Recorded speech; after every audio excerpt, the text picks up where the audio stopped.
Souviens-toi des promesses de Dieu. Et j'aimerais le répéter, souviens-toi des promesses de Dieu. Amen. Alors que tu passes par des temps difficiles. Le psaume 119, le verset 50 dit « Dans ma misère, mon réconfort, c'est ta promesse qui me fait vivre. » La vie chrétienne et la vie sur terre, elle est faite des hauts et des bas, des bons moments et des mauvais moments. Et le fait qu'on soit chrétien ne nous immunise pas contre les problèmes. Et aller à l'église n'est pas un vaccin contre les problèmes. Et ça, c'est quelque chose qu'on doit se souvenir. Et au psaume 34, le verset 20, le psalmiste dit « Le malheur atteint souvent le juste, mais l'Éternel l'en délivre toujours. » Donc, entre le début d'une épreuve et sa fin, il peut se passer beaucoup de temps. Et une des façons de pouvoir se maintenir dans l'épreuve, avoir quelque chose où s'accrocher, c'est la parole de Dieu, ce sont les promesses de Dieu.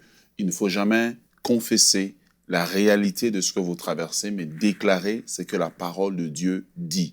La parole de Dieu est la vérité et ce que vous vivez est une réalité. La réalité change, mais la parole demeure toujours la même. Amen. Et il est important aussi de comprendre que la nature même nous enseigne que lorsque un bateau est au port, quand il y a la tempête, le bateau est arrimé grâce à l'ancre qu'il accroche, qu'il accroche solidement, qu'importe la nature de la tempête. Et l'avion, lorsque l'avion traverse une zone difficile, l'avion garde le cap grâce à la tour de contrôle. Et votre tour de contrôle, c'est Dieu, c'est sa parole qu'il vous a donnée. Amen.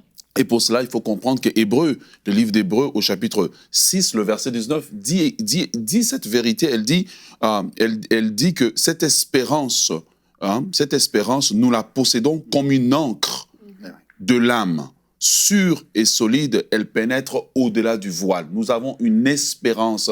Cette espérance, c'est l'œuvre de Christ, c'est la parole de Dieu.